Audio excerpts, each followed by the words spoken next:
नमः श्री सरस्वते नमः श्री सद्गुरु नमः श्रीराम सीतापते नमः. पुढे ज्ञानप्रभावी सत्य वसिष्ठ मुनी स्थापित खड्गधारिणी अद्भुत दर्शने समस्त दोष नासती राम. विधीने निर्मिली शक्ती तिचे नाम रत्नावती. पुढे पंढरी साली जाण निश्चिती भेटावया हरी ते राम. प्रस्तुत ग्रंथप्रवेश करताना आपल्यातून खरोखर माय निघून गेली आणि माय निघून जाणं आणि त्या परिवारावर दुःखाचं सावट येणं हे आपल्या प्रत्येकाला माहिती असेल आणि माहिती आहे.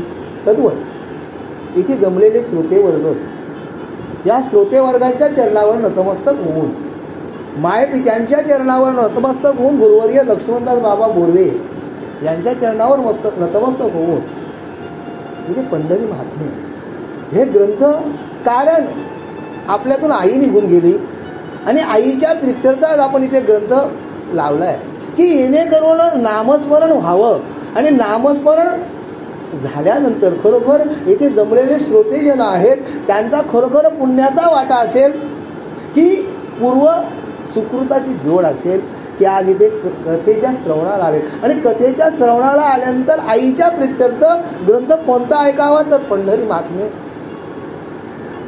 बघा, कायाही पंढरी आत्मा हा विठ्ठल नांद तो सबळ. बघा, ही आपला जो शरीर आहे हीच आपली पंढरी आहे आणि त्या पंढरीला जन्म देणारी मातोश्री माझी माय ही इहलोकाची यात्रा संपून निघून गेली. निघून गेल्यानंतर या कुटुंबावर दुःखाचं सावट आलं आणि त्यांच्या आत्म्याला शांती लाभावी त्या प्रित्यर्थ आपण हे कथाकथन हा विषय निवडलाय. कुठला? पंढरी महात्म्य. तरी मला एवढंच बोलावं लागेल की खरोखर की माय बाप हे दैवत माझे असता माझ्या घरी कशाला जाऊन पंढरपूर. खरोखर इथे आता महान कीर्तनकार, वक्ते, संगीत भजनकार हे चांगलं निवेदन केलं, निरूपण केलं. आध्याचं खरोखर समाधान वाटलं. पण मला एवढंच सांगायचं आहे की माय बाप हे दैवत माझे असता माझ्या घरी कशाला जाऊन पंढर. काय पंढरपूरला जायची गरज आहे का? करुणा आला काशी स्थान केले भागीरथीसी. अश्विन येऊनी गृही येऊनी अश्विन माशी तरी शक्तीपूजा. गीतेच्या 10व्या अध्यायामध्ये सांगितला की अश्विन महिन्यामध्ये कुठलंही कार्य पूजा अर्चा ही आपली सफल होत नाही. तो जो महिना जो आहे तो कोणासाठी आहे? त्या आदिशक्तीचा. आतापर्यंत आदिशक्तीची नावं बरीच आपण ऐकली. त्या आदिशक्तीचा आहे, देवांची पूजेचा आहे आणि आम्ही सत्यनारायण करतो अश्विन महिन्यामध्ये. तुमचा कधीही सत्यनारायण फळा जात नाही. मग माय बाबा केवळ कॅसी तेने न जावे तीर्थासी. काय गरज आहे तीर्थाला जायची? ज्याने खरोखर आज ऐकायला कानाला समाधान वाटलं की ज्या मुलाने आईची सेवा नितांत करावी त्याला काशीला जायची गरजच नाही. आम्ही सहजगत्या सकाळी उठल्यावर किंवा गणपती मांडल्यावर आरती बोलतो. युग्य 28 विटेवरी वा वामंगे रखमाई दिशेची दिवशी वा पुंडलिकाच्या भेटी ब्रह्मा आले गा. आतापर्यंत अनेक वक्ते बोलून गेले. पुंडलिकाच्या भेटेला भगवंत परमात्मा पांडुरंग पंढरपूरला का आला आणि पंढरीचं महात्म्य चालू आहे. का आलं की पुंडलिकाने केलेली आई वडिलांची सेवा आणि त्या पुंडलिकाच्या दर्शनाला भगवंताने यावं किती महत्त्व. मग आता कलियुगात सुद्धा ज्या मुलाने आई वडिलांची सेवा केली त्यांच्या सुद्धा भेटीला भगवंत येईल की नाही? हो, येईलच ना. अरे आम्ही छाती ठोकपणे सांगतोय मी अमाप संपत्ती कमवली, गाडी घेतली, बंगला घेतला, सगळं काय केलं. अरे पण प्राण्या तुला माहिती आहे का शेवटचा तुझा दहन त्या बंगल्याच्या छतावर करतील का मुलं? नाही करणार. अरे काय सांगू दादा, मी 50,000 खर्च करून मी स्नानगृह बांधलाय पण तुझी शेवटची आंघोळ कुठे? पडतात ना. ती सुद्धा तुमची आंघोळ तुझ्या त्या स्नानगृहामध्ये होणार नाही. मग तुम्ही काय कमवलंस? हा 3.5 हाताचा देह आणि त्या देहावर तू गर्व करतोस. हा धन कुबेराचे. बघा, धन कोणाचा आहे? कुबेराचा आहे आणि देह हा कालाचा. ज्या दिवशी या भगवंत परमात्म्याच्या मनात आलं की दक्षिणेच्या राजाला त्याने ऑर्डर दिली की आज याचा कार्यक्रम संपलाय की आम्ही चौघांच्या खांद्यावर. मग ज्या वेळेला या लक्ष्मीबाईच्या मनात आलं माझ्याकडे आपाप संपत्ती आहे, मी संपत्तीचा गर्व करतोय, पण ज्या दिवशी त्या लक्ष्मीमातेच्या मनात आलं की त्या दिवशी तुम्ही एखाद्या देवलाच्या दारावर, मला सांगा हे क्षणभंगूर आयुष्य आहे, त्या क्षणभंगूर आयुष्यासाठी आपण एवढंच केलं पाहिजे की नामस्मरण केलं पाहिजे. मग आज आपण जे इथे जमलो श्रोते वर्ग, हे कशासाठी जमलोय? नामस्मरणासाठी जमलोय. आणि ते नामस्मरण माझ्या माईच्या किंवा त्या माईच्या पुण्याईनी, त्या माईच्या आशीर्वादाने तुमच्या कानात, श्रोत्यांच्या कानात श्रवणाला भेटताय. हेच आपलं मधवाक्य, हेच आपलं पूर्व पुण्य. आज आम्ही मसदरून इथे आलोय. हे भाऊ कोल्ह्यावरून आले. कुठंतरी ऋणानुबंध असेल माऊलीचा, कुठंतरी त्या माऊलीचा ऋणानुबंध असेल, म्हणून आज आम्ही या जागेवर बोलायसाठी अधिष्ठान आलो. हे व्यासाचे अधिष्ठान आहे. इथं काय बोलावं? इथं माणसाची स्तुती नको आहे, इथे भगवंताचं गुण गावं. घेऊन रत्ने बहुत ते पंढरी सजाव येता, तो रत्न देखिली अद्भुत भूमी सकल रत्नांची. आणि अशा प्रकारे पंढरीचं महात्म्य सांगताना इथे काय सांगितलंय? पुढे ज्ञानप्रद प्रभादेवी सत्वमयी. बघा इथे प्रत्येक ठिकाणी पंढरपूर, ज्या वेळेला आपण वास्तू म्हणतो ना, वास्तू दादा, त्यावेळेला सुद्धा वास्तू बांधताना सुद्धा आपण वास्तू विषयाकडे जातो. 50x25चा माझा आया आहे आणि आपण ती वास्तूची वीट एक एक लावत असताना वास्तू हे आया बघूनच का करावं की त्या वास्तूमध्ये आपल्याला आयुष्य काढायचं असतं. जर तुमचा वास्तूचा आया चुकला तर तुमची आयुष्यभरची पाठदुखी, आयुष्यभराचे तुमचे आजारपण, आयुष्यभराचे हे तुम्हाला जाणवत असतात. पण हे आम्ही काय झालं, आता जागेच्या वेळी आम्ही वास्तू रोज कधी बघत नाही. पण पंढरपूरला जी रचना केली ती वास्तुशास्त्रानुसार केली. आम्ही जेव्हा, आता मला बोलायचं एवढंच आहे की पहिला बोलून गेलो की काया ही पंढरी. बघा आपला जो शरीर आहे ही पंढरी आहे आणि जो आपला घर आहे हा सुद्धा पंढरपूरच आहे. पूर्व दिशेला आपल्याला इंद्राची स्थापना सांगितली, मग आपला घर सुद्धा पूर्वमुखी असावा. दक्षिण दिशेला काय सांगितलं? यमाची स्थापना सांगितली, मग आपला दार सुद्धा दक्षिण द्वार नसावा. मला काय सांगायचं आहे? उत्तर दिशेला श्री भगवंत शंकराची स्थापना, पण उत्तरमुखी जर दार जर कोणाचा घराचा असेल ना तर त्याला गाभाड येत असतं, पण तो सुद्धा मध्य सेंटरला नसावा. आम्ही आता किचन ईशान्य कोपऱ्याला करतोय, पण ईशान्य कोपरा ही दिशा कोणाची आहे? देवांची आहे. तिथं मंदिरच झालं पाहिजे. दादा जास्त मी बोलतोय की तिथं मंदिरच व्हायला हवं, पण तिथं आमचा घरामध्ये ईशान्य कोपऱ्याला तुमचं देवाचं मंदिरच व्हायला पाहिजे. आग्नेय दिशेला तुमचं स्वयंपाकगृहच व्हायला पाहिजे आणि नैऋत्य दिशेला तुमचं शयनगृह व्हायला पाहिजे आणि वायव्य दिशेला तुमचं अन्नाचा साठा व्हायला पाहिजे. तुम्हाला आयुष्यात कधीच कमी येणार नाही. जर तुम्ही वास्तुशास्त्राचा आधार देऊन जर घर बांधलं तर तुम्हाला कधीच कमी येणार नाही. पण आम्ही मग तशीच पंढरपुराची रचना केली आणि पंढरपूरची रचना करत असताना प्रत्येक क्षणाला, प्रत्येक दिशेला, 10 दिशेना, पूर्व, पश्चिम, दक्षिण, उत्तर, आग्नेय, नैऋत्य, ईशान्य आणि ऊर्ध्व आणि अधर्व या 10 दिशेना सुद्धा या भगवंतांनी या पंढरपूरची रचना करताना स्थापना केली. मग आता पंढरपूरची स्थापना करताना भगवंत पंढरपूरला का आलं या ग्रंथामध्ये प्रस्तुत केले. पण आधी आपल्या श्रोत्याला सर्वांना माहिती आहे, पंढरपूरला जर भगवंत आले असतील तर फक्त पुंडलिकाच्या भेटेलाच आलं.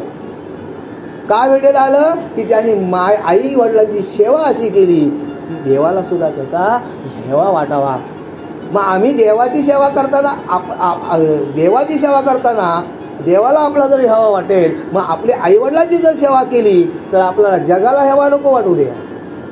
पण जाताना ती माऊली असा आशीर्वाद देईल, जाताना ते आपल्या वडील असे आशीर्वाद देईल, बाळा तुझा कल्याण हो, एवढ्याच आशीर्वादाने आपण आईवडिलांची सेवा करायचे. आणि अशी ही पंढरी, मला बोलायचं आहे की अशी ही पंढरी महात्म्य हे महात्म्य नाही, हे आपल्यावरच सांगितलेलं, आपला शरीराचीच माहिती सांगितली आहे. चक्राची मगाशी एक शब्द गेला, चक्र. चक्र कोणती? ज्याने चक्र जागृत केली, कुंडलीने जागृत केली, त्यांना भगवंत भेटायला टाइम लागला नाही. पण आम्ही काय केलंय, आम्ही मायाजालामध्ये गुरफटलो, आम्ही संसारामध्ये गुरफटलो. माझा माझा माझा संसाराचा होता. बघा आई गेल्याने एक अजून बोलतो की तुटडा आयुष्याचा दोरा, येर वाहू का पसारा, टाकून जाती रांडा पोरे, आमची होती पाठमोरे. बघा ज्या वेळेला आपल्या आयुष्याचे माल तुटतं दादा, त्यावेळेला आपल्या बरोबर कोणीही येत नाही. सगळे सोयरे येतील, बघतील, हात भागतील आणि मागे निघून जातील, आपला देह उचलतील. बघा जिनी 7 फेरे घेतले आपल्या बरोबर, सप्तपदीची पत्नी चालली, ती सुद्धा उंबरड्यापर्यंत येते, मुलगी वेशीपर्यंत येते, आणि सगळे सोयरे स्मशानापर्यंत येतात. आणि स्मशानावर आपला भडागणी दिला जातो, आणि भडागली दिला महापौराशी बोंब केली जाते, आणि त्यावेळेला सगळे हात करून पाठमोरे येतात. मग मला सांगा तुमच्या बरोबर कोण आला नाही. म्हणून तुझा आहे तुझं पाशी, परंतु जागा चुकलासी, नामाशी विनमुख झालास म्हणून तू जागा चुकलास. मला सांगा इथेच सगळं काय भरायचं आहे आपल्याला, वरती काय पुढं भरायचेच आहे. इथेच तुझं सगळं जे कर्म केल्याची, या कर्म जिथे जिथे आपण जे कर्म करतोय, चाळी केली, लांडी केली, लबाडी केली, ह्या गोष्टींची सगळं आपण इथेच भरायचं आहे. इथे वरती काय होत नाही का? की भगवंताची रचना तशी केली, या शरीराची, या पंढरपुरी देहाची अशी रचना केली. त्याला 10 द्वार दिली,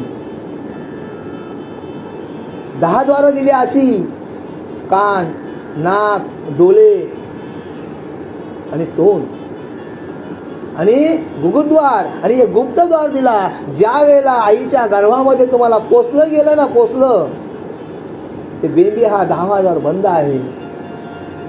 मग या 10 द्वारांची स्थापना या आपल्या शरीरावर केली, आणि तशीच ही पंढरपुरी नगरीमध्ये या 10 द्वारावर एक एक देवीचा स्थान तिथे ठेवलं आहे. प्रत्येक आतापर्यंत जे झालेलं आहे, प्रत्येक देवीचं जे स्थान आहे, त्या देवीचं स्थान पंढरपूरचं रक्षण करण्यासाठी ठेवलेलं आहे. आणि ते त्या ब्राह्मणाच्या स्वप्नात गेलंय, आणि त्या ब्राह्मणाच्या स्वप्नात गेल्यानंतर ती ब्राह्मणाला सांगितलंय की तू तिथे ये.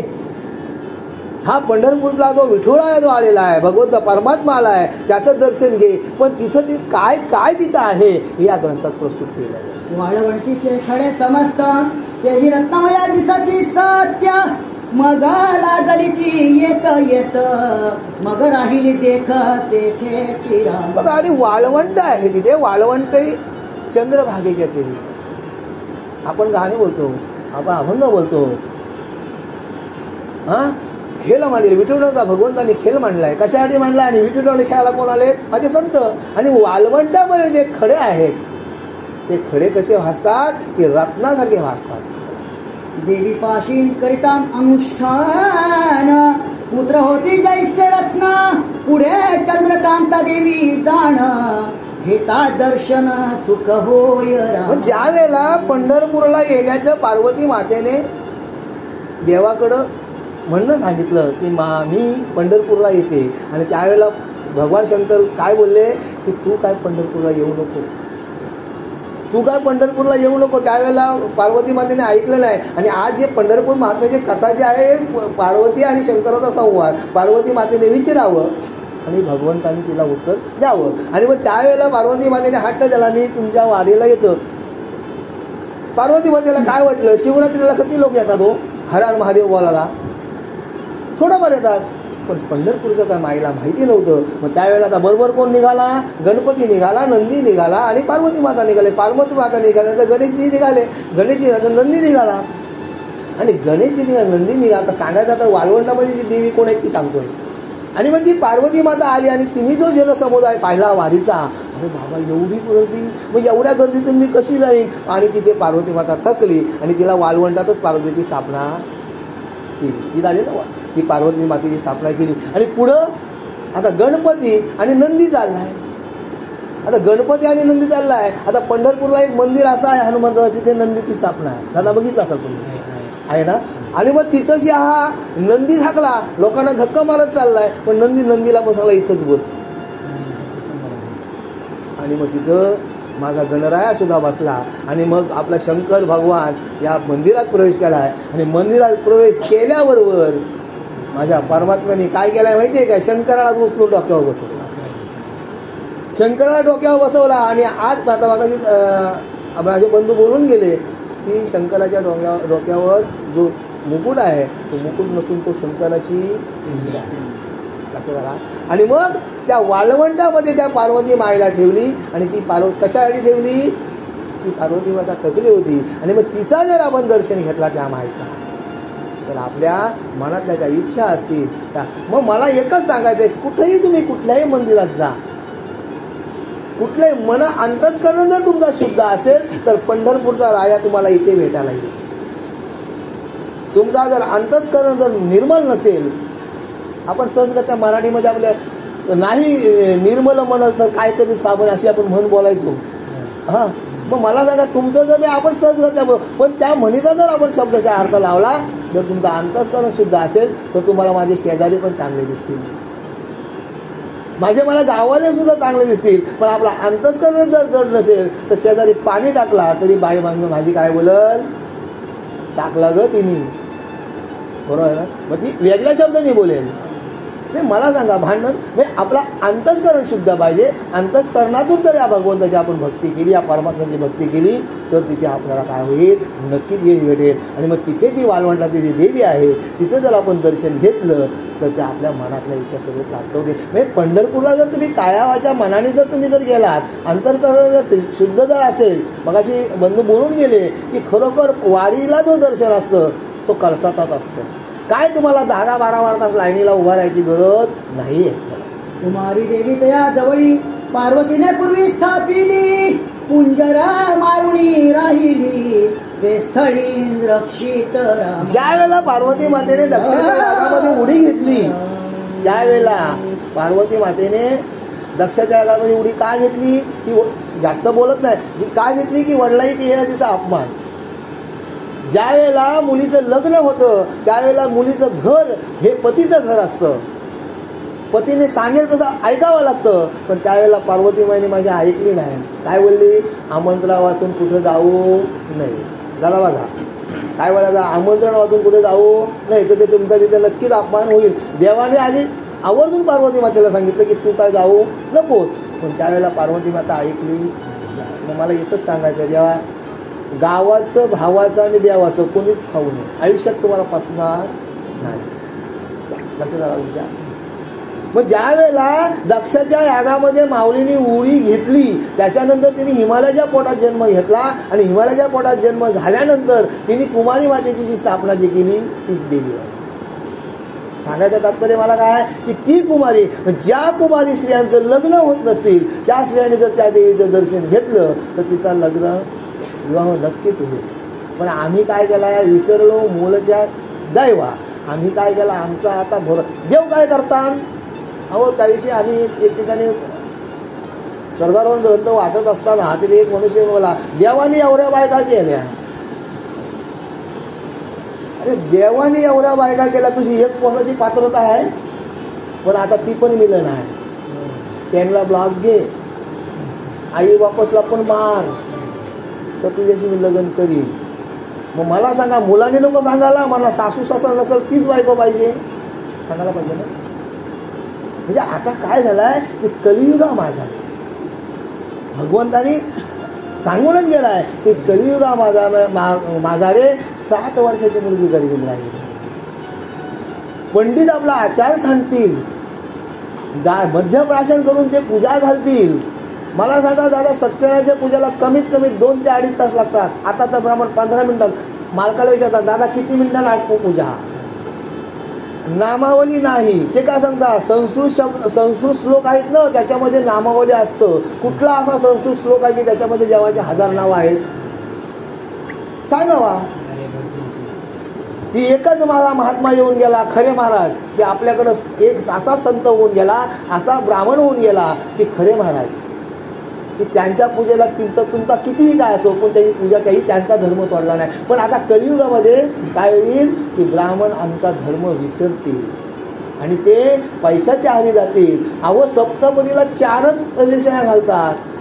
मी आधी आवर्जून सांगेन. कासूचे नाना हे जे येतात ना कासूचे तुमचे वेखंडे सप्तपदीला 4च फेऱ्या हो. मग हे जो वडील मुलीचा लग्न करतोय त्याने आवर्जून त्या ब्राह्मणाला बोलायला नको. पण ब्राह्मण काय सांगतोय नाही चालतं. अरे मग चालतं, मग तू नसलास तरी चालेल. आमचं लोक जा मांग अष्टका बोलतात, बरोबर की नाही.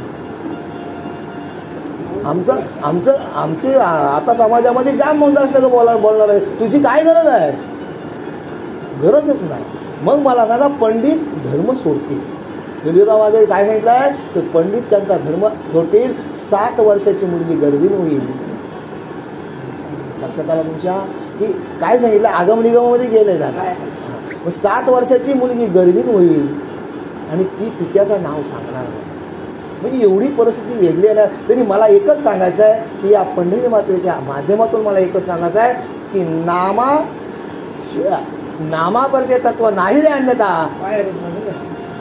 जर तुम्हाला एकच सांगतोय अरे पण नाव पण घेऊ नको, दररोज आई आईच बोल, तुझा उद्धार होईल.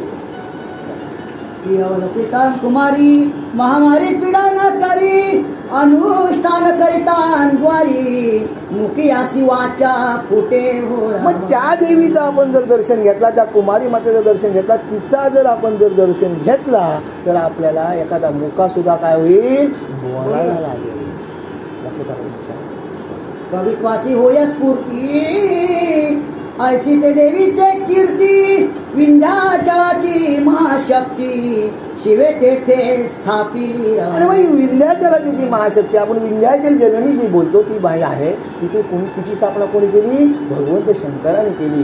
कोणी केली? आणि भगवंताने स्थापना करताना तिच्याकडे गुण काय दिलं? तिची जर पूजा जर आपण केली तर तुम्हाला कवित्व आपोआप येईल. मला सांगा सकाळी उठून जर तुम्ही पहाटेच्या परी जर मी मगाशी बोलले बघा जर तुम्ही दररोज तुम्ही करा तुमचा आवाज सुंदर होईल. तुम्ही भजन बोलताना लाखणार नाही का? दररोजचा सराव, बरोबर की नाही. एका वाटेतून जर आपण एकाच दिवशी गेलो तर आपला घर तुमचा सापडणार नाही, पण 10 वेळा गेलो तर घर सापडेल. मग तसाच या भगवंताचं जर या भगवंत शंकराने जी स्थापलेली देवी आहे तिची जर आपण मला एवढंच सांगायचं आहे की अंतःस्करण जर तुमचा शुद्ध असेल, मनभावाने जर तुम्ही जर ती पूजा केली तर कुठलाही देव आपला पावेल.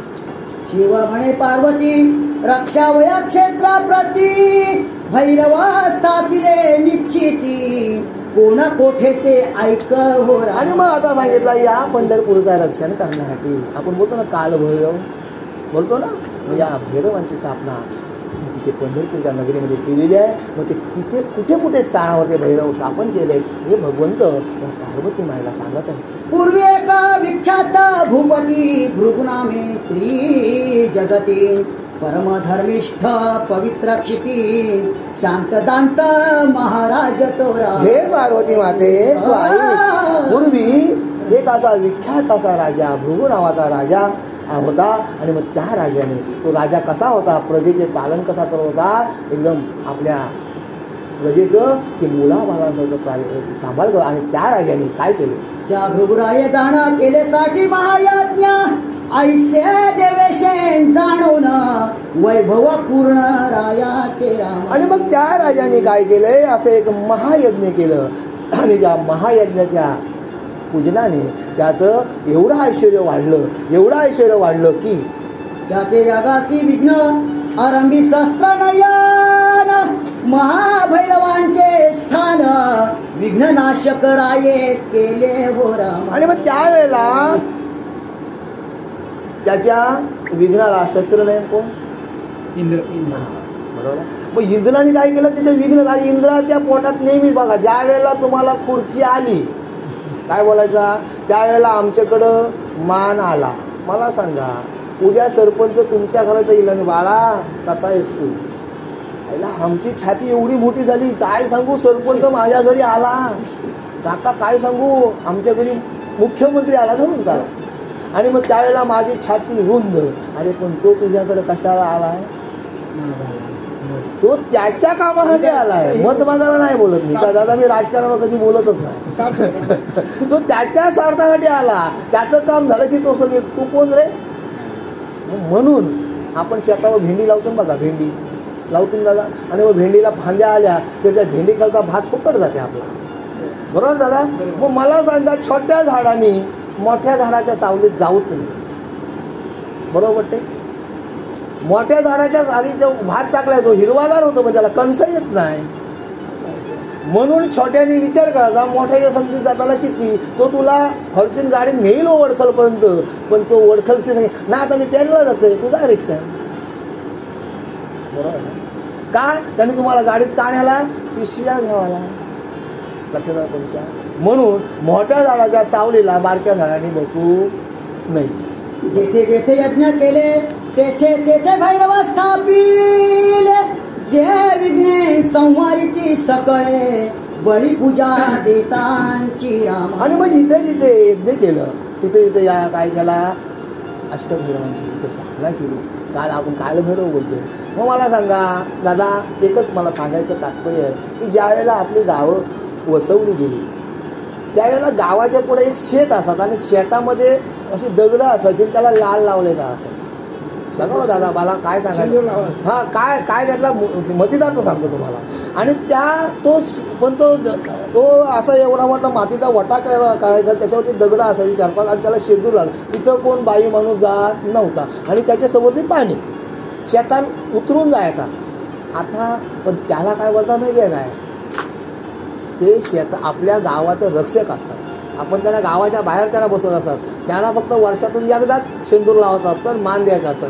आणि ते आपण लोकपाल बोलतो त्यांना. लक्षात तुमच्या आला. आणि मग ते गावाच्या बाहेर असतात देव. आणि मग ते आपण गावसाई करतो बघा. आणि गावसाईच्या वेळेला त्याला आपण एकदाच जातो रण लावायला. तुमच्याकडे होते काय माहिती नाही, आमच्याकडे होते. हा पण त्या देवानं आम्ही आता काय केलं, वरती आणतो बघा. ते मातीत होतं आणि त्यावेळेला त्या देवाना तुम्ही वरती आणलं होतं. तिथे शिकायला आमच्या, जर तुम्ही सकाळचा बघायला गेलो ना दादा, तर त्या देवाच्या बाजूला बाटल्या चवाटा बांधला ना तिथं. मग आम्हाला बसायला जागा झाली आणि मग तिथं शिका देवाचा कोप झाला. आणि मग तुम्ही काय बोलता, आमच्या गावाला आता अवकाला आली. का आली अवकाला, का कोपलं, त्या तुम्ही ते पाल यक्षपाल जे तुम्ही बाहेर बसवते देव तुमचं गावाचं रक्षण करता, वाईट शक्तीपासून रक्षण करत होता. मग हे म्हाताऱ्याई, हे वडलाई, हे आजाई, हे पंजाई, हे बसवलं नाही देव, हे आहेत ते. पण आम्ही काय बोलतो, नाना काय दगडाला शेंदूर मारला गेला तर देव दगडाला शेंदूर नाही बसला, त्याही ते बरोबर ठेवलं होतं. वेशी पुसताव तुम्ही दादा, तुम्हाला माहिती आहे वेशी पुसताव. मग ते वेशी वर्षातून का पुसतो की गावावर आमच्या पूर्वी प्लेगची साथ यायची, गावावर आमच्या अनिष्ट कुठला रोगाची लागण येऊ नये म्हणून. पण आम्ही आता वेशी राहिल्याच नाही. आम्ही वेशीन पायऱ्या बांधल्या, आमच्या गटारा बुंजली, आम्ही गटारा बंद केले. गटारा आमचा गाडी ठेवायला जागा. मला सांगा तो सांडपाणी जाईल कुठून. मग देवाने ही पंढरपूरची रचना अशी केली की त्या पंढरपूरचं रक्षण करण्यासाठी जिथे जिथे देवदेवकांची स्थापना केली, इथे कालभैरव ठेवलं, अष्टवसू ठेवलं, अष्टभैरव, अशा प्रकारे प्रत्येक ठिकाणी. आणि हे प्रत्येक आता जी पंढरपूरची जी स्थापना जी केली ती सुद्धा आपल्या घराच्या भोवताली आहे. हो, काळभैरव जाण करी महाभैरव निवारण, महाप्रयत्ने करून सकळ संकटे दूर. आता हा काळभैरव म्हणून आता इथे आला. हा काळभैरव कोण, ज्या वेळेला पार्वती मातेने दक्षाच्या यागात उडी घातली त्यावेळेला भगवंत शंकर दक्षाच्या इथे यागाचा उद्ध्वस्त केला. तो कोणी केला, काळभैरवाने केला. लक्षात आलं तुमच्या. मग त्यावेळेला भगवंतांनी कालभैरवाची निर्मिती केली का भगवंत स्वतःच्या हातात शस्त्र घेऊ शकत नव्हते. आणि मग दक्षाचा मुंडका छाडला. त्यावेळेला दक्षाच्या मुंडका छाडल्यानंतर मग पुन्हा अभय मागितला. थोडक्यात सांगतो, दक्षाने अभय मागितला त्यावेळेला त्याला कसल्या प्रकारचा मेंढ्याचा मुंडका लावला. बरोबर आहे. म्हणजे घेण्याचं तत्व काय की देवाने जी गोष्ट निर्माण केली पण त्याच्या पाठीमागं कारण होतं. दक्षाने 1000 मुलं उत्पत्ती केली, पण 1000 मुलं उत्पत्ती केली आणि त्यांनी काय केलं, तपश्चर्याला पाठवलं हिमालयात तपश्चर्याला पाठवल्यानंतर नारदांनी काय केलं, त्या मुलांना तपश्चर्या आल्यानंतर अडवलं. आणि नारद बोलाले, बाबा तुम्ही कोणाची मुलं, कोणतं दक्षाची.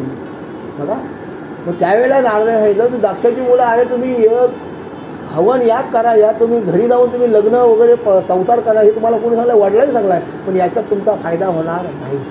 मग याच्यात तुझा फायदा होणार नाही. त्यावेळेला त्या मुलाला पटलं आणि मुलं पुन्हा पूजेला गेली आणि पुन्हा ती अरण्यात गेली. त्याच्यानंतर दक्षाने पुन्हा 10,000 मुलं तयार केली.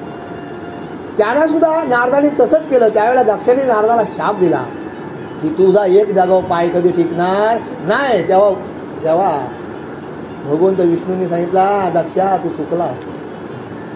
काय माझी चुकी झाली? मी पहिली 1 लाख मुलं जन्माला घातली की 10 लाख मुलं. त्यांना मी ही सृष्टी मला रचायची होती, त्यांना त्यांची संसार त्यांना थाटायची होती. अरे पण तुम्ही जी मुलं जन्माला घातली ती कशी होती? न धड बाई न मनुष्य. ती कोण होती? नपुसक होती.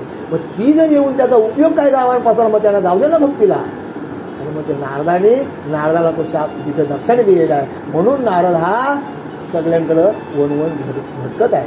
सकल भावादीनाथ तो कपाल भैरव निश्चित, जे कोणी अनुष्ठान करीत ते युती दिसती भैरव जैसे बुरा. आता जिथे आपण नवनाथांचा विचार केला, आदिनाथ गुरु सकल सिद्धांत, आपण सहज करता अभंग बोलून जातो. पण जिथे इथे बघा प्रत्येक ठिकाणी हे देवानी जी स्थापना केली, आता आपल्याला माहिती पण नव्हतं कोण आदिनाथ, कोण काय कोण. पण या पंढरपूर महात्म्य एक असा उत्कृष्ट आपल्यासमोर ग्रंथ दिला. आणि त्यानंतर तिथे आदिनाथाची सुद्धा जी स्थापना केली. थोडक्यात चालू आहे का?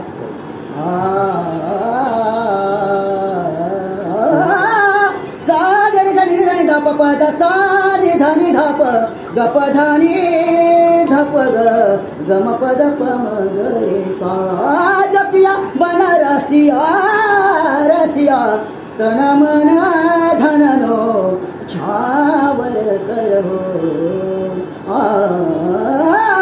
पूजितां चंड भैरवासी नाश होय सकळ विघ्नासी.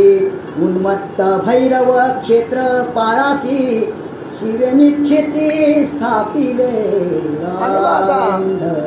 इथे सांगितला की क्षेत्रपाल. बघा मगाशी बोलून गेलो की क्षेत्रपाल गावाच्या ज्या सीमा असतात, पंढरपूर नगरीच्या ज्या सीमा आहेत, आणि त्या पूजितात चंड भैरवाशी. मग ते इथे काय केले? त्या चंड भैरवांची स्थापना केली. आपण काल भैरव बोलतो, आता त्यांची नावं काय? चंड भैरव. आणि मग त्यांचा जर आपण जर पूजन केला, बघा त्यांचा जर आपला पूजन केला तर आपल्या सगळ्या विघ्नांचा काय होईल? नाश होईल. मग आता विघ्न आपल्याकडे येतातच का? कालकूट आपल्या मनामध्ये येतच का? काय येते कालकूट? की कुठेतरी आपला पुण्याचा वाटा कमी पडतो. बघा पुण्याचा आपला वाटा कमी पडतोय. मग जिथे मला सांगा, कैकेयी मातेने रामाला वनवासाला पाठवलं. आम्ही सहज बोलतो की कैकेने 5 मिनिटात आपण दादा बोलतो, कैकेयी मातेने रामाला वनवासाला पाठवला. आपण तिला कजाक बोलतोय, आपण तिला वाईट बोलतोय. पण कैकेयी मातेने रामाला वनवासाला का पाठवला? बरोबर नाही? पुत्र करुणी मरसील ऐसा. हा जेव्हा शंतनू ब्राह्मणाने श्रावणाच्या आईवडिलाने शाप दिला. शाप काय दिला? पुत्र करुणी मरसील ऐसा हा शाप दिला. बरोबर दादा? मग शाप दिला तर तो ब्राह्मणाला शाप पण खरा झाला पाहिजे. बरोबर आहे? मग आता पुत्र करुणी मरसील. आता दशरथ राजा हा निपुत्रिक होता, पण हा शाप मिळाल्यानंतर दशरथ राजाला आनंद झाला. तो उड्यामध्ये झाला आणि गुरूंकडे गेला. गुरुवर्या काय बोलतोय? गुरुवर्या माझ्या हातून घात झाला. बघा माझ्या हातून 3 ब्राह्मणांचा हत्या झाली. पण 3 ब्राह्मणांची हत्या झाली. मागे येऊन थोडक्यात सांगतोय. त्यावेळेला गुरुवर्य बोलतात, अरे पण ब्राह्मणांची हत्या झाली मान्य, पण तुला ब्राह्मणांनी शाप काय दिला? पुत्र कोणी म्हणजे तुला पोरगा. राजाच्या आनंदाला पूर आला. आणि मग त्यावेळेला राजाला राम, लक्ष्मण, भरत, शत्रुघ्न ही मुलं झाली. पण दशरथ राजाला एक मुलगी होती. ती मुलगी कशासाठी आणली होती? ती सुद्धा यज्ञासाठी आणली होती. लक्षात आलं तुमच्या? शृंग ऋषीचा विवाह व्हावा म्हणून. बघा मग जास्त सांगत नाही. शृंग ऋषीचा विवाह व्हावा का? शृंग ऋषीचा विवाह व्हावा. हनुमंताची 3 लग्न झाली दादा. आम्ही हनुमंताला चिरंजीव बोलतो. एक वेळेला आम्ही प्रवचन करत होतो, तिथे एकाने बोट ठेवला. एक प्रसंग आला प्रवचनामध्ये, एका मुलीचा लग्नाचा विषय आला. त्याच्याशी थोडासा मंगलाष्टकाचा एक वाक्य घेतला. एका माणसाने तिथे प्रश्न केला, हनुमंताच्या मंडपात मंगलाष्टक कसं? तुम्ही सांगा. ठीक आहे, तुमचा प्रश्न बरोबर आहे, पण हनुमंतरायाची लग्न झाला हे तरी तुम्हाला मान्य आहे काय? तो तर हनुमंतराया चिरंजीव आहे, हो मान्य करतो. पण ज्या वेळेला हनुमंतरायाचे गुरु सूर्यदेव, हनुमंतराया सूर्यदेवाकडे शिकायला होता, त्यावेळेला त्यांना काही 9 विद्या ज्या विद्या द्यायच्या होत्या, त्याच्यामध्ये काही विद्या अशा असतात की त्या कुमाराला देता येत नाही, त्याच्यासाठी गृहस्थ समज. आता कामसूत्राचा जर अभ्यास एखाद्या लहान मुलाला सांगला, त्याला पटल, त्याच्यासाठी लग्नच व्हायला पाहिजे की नाही? लक्षात आलं दादा? मग हनुमंतरायाचं आता मग हनुमंतरायाचे लग्न कोणाचं करायचं? मग त्या गुरुची पत्नी सुचिता हिच्या, बरोबर आहे ना, हिचं हनुमंतरायाचं लग्न लावलं. आणि मग हनुमंतराया सांगलं की तुझा जरी विवाह झाला, ही विद्या घेण्यापुरता लग्न झालाय का, तिचा पण तेच तुझ्यासारखाच आहे, तुम्ही त्याच्या मला तुला काय त्रास होणार नाही. आणि मग हनुमंतराय सुचितेबरोबर लग्न केला. आणि त्याच्यानंतरच्या पुढच्या ज्या विद्या होत्या त्या, आणि साधा तुम्हाला उदाहरण सांगतो, जातीचा दाखला हाणणार तर पुढचा प्रवेश ना, बरोबर. अजून एक पुढे जाऊन सांगतो की तो बघा जात पाडताना करतात तेव्हा आजोबाचा पंजोबाचा दाखला लागतोय की नाही? हा, लागतंय की नाही? मग त्याप्रमाणे या हनुमंतरायाचं सुद्धा तिथे लग्न करावं लागलं. आणि त्याच्यानंतर इथे कैकया काय बोलते की रामप्रभूंना वनवासाला, मुद्दा काय सांगायचा आहे की वनवासाला पाठवलं का? तर मग आता रामराया जर राजावर बसला, बघा दादा सांगायचं आहे, जर रामराया जर राजावर बसला तर दशरथ मरत, बरोबर आहे. मग शाळा फुकट जाते. मग त्यावेळेला गादीवर बसताना रामाचा मृत्यू आठवण होता, पुत्र करूनही मरसी लायचा. मग त्याचा वियोग, मग गुरुनी येऊन कैकेला सांगितलं की आता बाय तूच काहीतरी करू शकतोस. बायकाला व्यवस्थित करतात, कोणाचा भांडण, कोणाचा चांगला, बरोबर आहे ना, बायकोला माहिती आहे आमच्या टँकेची गेली अशा तुमच्या, म्हणजे गुरुनी सुद्धा तिथं झेरलं. आणि त्या कैकेयामध्ये त्याला काय सांगितलं की तू हेच रामाला वनवासाला तूच पाठवू शकतोस. आणि मग त्यावेळेला कैकेयी मातेने दशरथ राजाकडं हट्ट दिला की पहिल्या वराने आनंद मजला भारताशी काय द्या, गादी द्या, आणि दुसऱ्या वराने काय करा, तुम्ही रामाला वनवासाला पाठवा. मग मला सांगा की कैकेया सर्वात जास्त रामावर प्रेम करत होती. कैकेयी सर्वात रामावर जास्त प्रेम करती. पण आपण तिला आज कशात म्हणाल? कशाचा तुमच्या? आपण संत तुकाराम महाराजांच्या जिजाईला काय बोलतोय? ती बोलतो विठ्ठलाला काल्या बोलायची, पण तिची भक्ती. अहो मला सांगा, एखाद्या मोठ्या आमदाराला शिव देण्याची पात्रता याच्यात असेल, तो किती मोठा माणूस, आमदारापेक्षा मोठा की नाही? मग तशीच माझ्या जिजाईची विठोबारायाला शिव द्यायची जर पात्रता होती, तर ती विठ्ठलापेक्षा मोठी होती की नाही? काय सांगायचं तात्पर्य? आणि त्याचप्रमाणे इथे या पंढरी महात्म्य हा ग्रंथ ऐकताना आपण आतापर्यंत या पंढरीची रचनाच ऐकली. आतापर्यंत या अध्यायामध्ये पूर्ण पंढरीची रचना आलेली, वास्तू विशारद शास्त्र इथे आलाय. मला माय बहिणीला एकच सांगायला, आमचा घर भले तुला छोटा असावा पण तो सुटसुटीत असावा. लक्षात तुमच्या आला? तो छोटा असावा पण सुटसुटीत असावा, शास्त्रात असावा. हे पंढरी महात्मा सांगते, मी सांगत नाही. पूजितां चंड भैरवासी भीषण भैरव क्षेत्र रक्षणासी शिव म्हणे मी करी आपणासी पिनाक बळ सिद्धार्थ. आणि मग आता इथे बघा, प्रत्येक ठिकाणी या भगवंताने प्रत्येक देवांची तिथे स्थापना केली. चंड भैरव अशा एक ठिकाणी या कशासाठी केलंय की त्या गावाचं, त्या पंढरपूर शहराचं किंवा पंढरपुरीचं रक्षण करण्यासाठी प्रत्येक ठिकाणी प्रत्येक देवाना काम. आता तिथे देवाना कामाला लावताना प्रत्येक देवाची तिथे सांग, तू या जागावर बस, तू या गावाचं रक्षण. तर अशा प्रकारे ही पंढरपूरची रचना झालेली आहे. कल्याण भैरव आराधन तव ऋषी करी आपण परम तेजस्वी याज्ञ की तेज लक्ष विधांचे. बघा, कल्याण भैरवाची जेव्हा स्थापना आली, तर कल्याण भैरवाचं स्वरूप जर आपण पाहितला तर त्याचा जसा एक वेळेला लाख विजा चमकावा आणि त्याचा प्रकाश पडावा एवढा. मला सांगा की भगवंत जर नसता, आता काही जण बोलतात काय तुम्ही देव देव देव देव करताय, मला सांगा हा यंदा 7 मेला पाऊस लागला दादा, बरोबर. 7 मेला पाऊस लागला. आज 5वा महिना. कधी पडला होता काय पाऊस? नाही पडला. तो समुद्राच्या पाण्याची वाफ होते आणि ती वाफ जाते वर आणि त्याचे वाफेचे ढग बनतात आणि ढग एकमेकाला घर्षण ज्या वेळेला करतात त्यावेळेला ती जी आग निर्माण होते, वीज ती जमिनीवर येते आणि तिच्या सानिध्यात येणाऱ्या प्रत्येक जीवाचा ती काय करते? मग देव नाही. देवाच्या मनात जर आता आलं तर आम्ही जाता जाता चौघांची, बरोबर की नाही, सांगता येते. म्हणजे मगाशी बोलून गेलो, देहाचा देह काळाचे आणि न कुबेराचे. हे तुमचे मायबाप तुमचे एवढंच राहतील की तुमचे जर शब्द चांगले असतील तर तुमचे जन पळभर म्हणतील हाय हाय, मी जाता राहील कार्य काय. असेच वारे वाहतील, असेच सगळ्या नद्या वाहतील, नल वाहतील, सगळ्या वाहतील परिस्थिती. पण तुम्ही गेल्यानंतर फक्त तुमचं जर कर्म चांगलं असतं की तुम्ही जर या अंगणाच्या लाद्या दुसऱ्याच्या अंगणात नेल्या असतील तर म्हणजे बरा झाला. जन पळभर म्हणतील हाय हाय, मी जाता राहील कार्य काय. तुमचे कार्य असे ठेवा. अरे बाबा नारायण बाबा गेलं लक्षात आलं तुमच्या, पण नाही हो कुठं काही कसला लवलेच ते केला नाही कुठला. आम्ही कीर्तन रास केलं, आम्ही पाहतो बघतो. नाही मागा तो विषय तुमचा आहे. भाई विषय महत्वाचा काय की अर्थाजनाडी करू नये. जेथे करावे कीर्तन तेथे अन्न शेवू नये, ही तुकारामांची उक्ती आहे. लक्षात आलं तुमच्या विषय.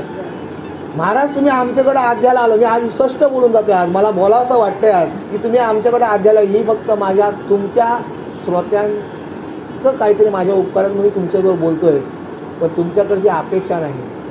माझ्या माऊलीचा आशीर्वाद आहे की मला जिथं जिथं जाशील तिथं कुठं अपेक्षा करू नको, आणि मला ती अपेक्षा नाही. तुम्ही घरात येऊन खाटेवर टाकून नारळ आणि श्रीफळ टाकताय कशासाठी? का तो नारळ आणि श्रीफळ माझ्या खाटेवर येऊन टाकताय कशासाठी? नाही भाऊ तुम्ही, अहो मी तुमच्याकडे आलो, तुमची भेट घेतली, किती मोठा प्रेम आहे. तुमच्या नारळ श्रीफळाने होणार आहे का? नाही होणार. तुम्ही फक्त कपाळात टिला लावा किंवा काहीतरी हातात एक फुल द्या, त्याच्या व्यतिरिक्त आम्हाला काही नको. हे मी आधी स्पष्ट, माझं तरी मत आहे. घेणाऱ्यांना घेऊ द्या, पण मला जिथे तुम्ही बोलवाल तिथे माझ्या घरापर्यंत तुमचा टावेल नारळ येऊ दे नको. ही तुम्हाला विनंती आग्रहाची. जे भक्तिभावे पूजिती सकळ सिद्ध प्राप्त होती. सुवर्ण भैरव दीक्षिती ईशान्य कोणी रक्षित. बघा, आग्नेय, नैऋत्य, वायव्य आणि ईशान्य. हा ईशान्य कोण आहे? आता मगाशी मी बोलून गेलो दादा, मला बोलायचं तात्पर्य प्रत्येकाला आवडून होते की ईशान्य कोणाला चप्पल तुमची कधीच ठेवू नका. ईशान्य कोणाला कोणाचा दरवाजा असेल. आज मला सांगावं असं वाटतंय की आज पंढरी महात्मा तुम्हाला बरंच काही सांगून देतोय की ईशान्य कोणाला तुम्ही कधीच चप्पल ठेवू नका, नाही तर तुमच्या आयुष्यावर तुमची डोकेदुखी कधीच बंद होणार नाही. का? जो वास्तू महापुरुष जो झोपलेला आहे ना त्याचा ईशान्य कोणाला डोका आहे, आग्नेय कोणाला एक हात आहे आणि वायव्य कोणाला त्याचा हात आहे आणि नैऋत्य दिशेला त्याचं काय पाय आहे. लक्षात आलं तुमच्या? मग तुम्ही आम्ही चपला काढतून त्याच्या डोक्यावरच काढतून ईशान्य कोणाला देवाच्या, मग तुमचा डोका नाही दुखाल. लक्षात तुमच्या आलं बरोबर आहे. म्हणजे तशी ही पंढरपुराची सुद्धा वास्तुरचना केलेली आहे, देवानी केलेली आहे प्रत्येक ठिकाणी. लक्षात आला? आम्ही 25 कोटीचा 10 कोटीचा तुम्ही महाल बांधा, सगळा बांधा, पण तिथं जो तुमचा स्नानगृह आहे ना तो त्या योग्य त्या दिशेलाच बांधा. पूर्व आणि पश्चिम या दक्षिण दिशेच्या मध्यभागी व्हायला पाहिजे, नाहीपेक्षा घराच्या बाहेर. त्या भैरवांचे घेता दर्शन गृहीण होय धन्य धान्य. संहार भैरवांचे आराधन करिता शत्रू संहारती. आणि मग अशा प्रकारे ज्या वेळेला आपण या पंढरपूरची रचना करताना आपण भगवंताने ज्या वेळेला आपण वास्तुशांती करतो त्यावेळेला आपल्याकडे पंडित येतं आणि त्यावेळेला तो अष्टपाल असे बरंच काय तो पूजेचा लावतो. त्यावेळेला तिथे नवग्रहांची तो पूजा करतो, अष्टपाल लावतो, सगळ्या गोष्टी. पण ती खरोखर तुमची वास्तुशांती तुम्ही करताय मला मान्य आहे, पण ती वास्तुशांती भले तुम्ही तेवढी विधी लावून करू नका, पण ज्या दिवशी पृथ्वीवर अग्नी असेल त्या दिवशी तुम्ही वास्तुशांती करा. चांगल्या ब्राह्मणाकडे जा, बाबा आज बाबा रे आज पृथ्वीवर अग्नी आहे का, आम्ही गणेश पूजा करतो. बघा, घर बांधलाय, चांगला मोठा घर बांधलाय, पण आम्ही गणेश पूजा करतो. गणेश पूजा होत नाही. मला काय सांगत आहे, घर बांधल्यानंतर घराची पहिली ही वास्तुशांतीच होते दादा. गणेश पूजा मग तुम्ही तिथे अग्नी पेटवताय ना. वास्तुशांती याचा अर्थ काय की तिथे अग्नी प्रज्वलित करणं. मग जर पृथ्वीवर जर अग्नी असेल तर तुम्हाला ती वास्तुशांती तुमची होते. आम्ही ब्राह्मण नवाजात घेऊन जातो. पण त्या दिवशी जर अग्नी पातालात असेल, तुम्ही किती कमवा, वर्षात 10 गाड्यांचा ॲक्सिडेंट आहे. बघा, सांगून ठेवतो. एखादा आपल्याला कधी पण ही वास्तू ही आपल्याला फल देत असतं. आणि त्यामुळं अशा प्रकारे रचना केल्यामुळं आजपर्यंत पंढरपूरला संत वारकरी वाढत चाललं, कमी झालंच नाही. बरोबर की नाही. आमचा मंदिर आम्ही बांधायला घेतला, बघा तिथलं संत कमी झालं. भाऊ बा, विषय महत्वाचा आहे. तिथलं संत कमी झालं, दुसरं लोक मठ बांधायला लागलं. का का तिथं वास्तुशास्त्र चुकला असेल. तुमच्या लक्षात आला. मला बोलायचं काय, वास्तुशास्त्र चुकला म्हणून आम्ही चुकलो. आणि देऊळ हे नेहमी खरं आयात होत असतं. देवलाच्या बांधण्याला खर्चाचा आला नसतो, तो वाढत जातो. लक्षात आला तुमच्या. जर एखाद्याचा घर, सांगतो एक उदाहरण, मी 7वीला होतो त्यावेळेला एक मनुष्य घर बांधायला लागलाय. अजून मला आता 57 वर्ष झाली, अजून पण त्याचा घर पुराच झाला नाही. का, त्याचा आया खत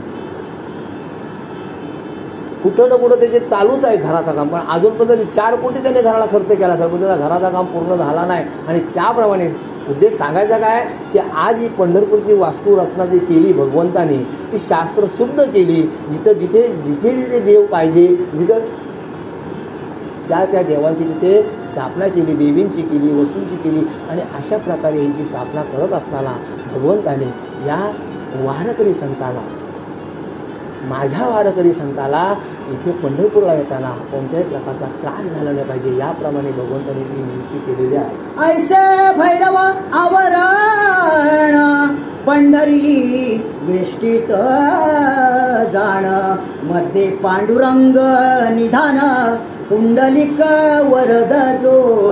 आपला जो शरीर जो आहे, आपला जो शरीर आहे याच्या आपल्यावर कातडी आहे. आणि हृदयास्तरी जो आत्मा आहे, हृदय आपण धडधडतोय तो आत्मा आहे. मग पंढरी काय, या 8 देवांची, 8 वसूंची, काळभैरवांची हे भगवंतांनी काय केलंय, आवरण केलंय. या पंढरपूरला सभोवती देव बसवलेत. आणि आपल्या शरीराला जो आवरण जो केलाय तो कशाचा केलाय, कातडीचा केलाय. कोणची काली कातडी असेल, कोणची गोरी असेल, कातडीवर गर्व करू नका. त्या अंतरात्माचा देव जो आहे, काया ही पंढरी, बरोबर की नाही. आणि अशा प्रकारे इथे अनुसया आईच्या आत्म्याला शांती लाभो. आणि त्या माऊलीच्या खरोखर काहीतरी ऋणानुबंध असतील. आणि म्हणून आज आम्ही इथे आलो आणि 2 शब्द बोललो. तरी श्रोतेजन म्हणून काही शब्द चुकीचा आला असेल, कुठेतरी तुमच्या अंतस्करणाला काहीतरी वेगळं बोललं असेल मी, तरी पण गोड मानून घ्या. का, चुकीचा शब्द आमच्याकडे द्या. आणि जे भगवंताचं, जे तुमच्या मला जे चांगलं वाटले, ते तुम्हाला जे आवडलं असेल ते तुम्ही घ्या. तरी एवढं बोलण्याची संधी दिली तरी तुमचं सगळ्यांचं धन्यवाद. आणि त्या माऊलीला सुद्धा माझा नमस्कार. पार्वती पदे हर हर महादेव. सीताकांत स्मरण जय जय राम. जय जय समर्थ सद्गुण महाराज की जय. गोपाल कृष्ण भगवान की जय. राजा रामचंद्र भगवान की जय. वासुदेव हरी वासुदेव हरी वासुदेव हरी. मंगलमूर्ती मोरया. कैलास राणा शिवचंद्र मौली. महेंद्र माता मुकुटी सलाई. कारुण्य सिंधू भव दुःखारी. शंभो मन कोण तारी.